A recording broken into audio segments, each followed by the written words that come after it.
Tonight, we are hearing from a family who evacuated to Lexington before airports closed down and Milton hit land. The Turner family lives in Tampa and Venice, but they're originally from here in Kentucky. WKYT's Jeremy Toms shares their story of an unexpected journey back to the Commonwealth. Our top story at 11.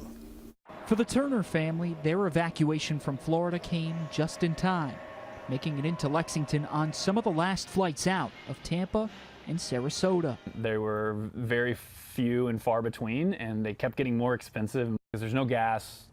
The highways were packed full of people all trying to make the right decision of getting out. It's an unexpected homecoming for Ross Turner. I'm a Kentucky kid at heart. I grew up in eastern Kentucky, Russell, Kentucky, near Ashland. After attending UK, he moved to the Sunshine State to be near family.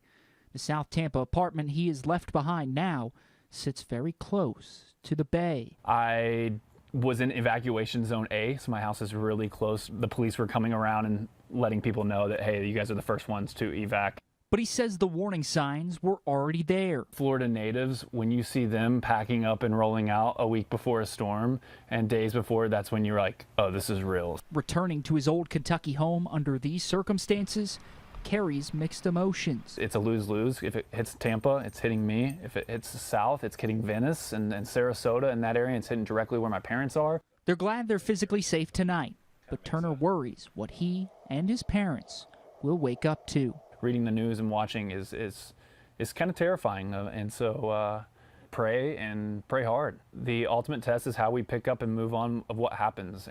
In Lexington, Jeremy Toms, WKYT.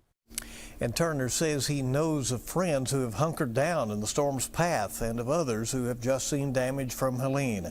So tonight they're asking for prayers as Florida takes this hit from Milton.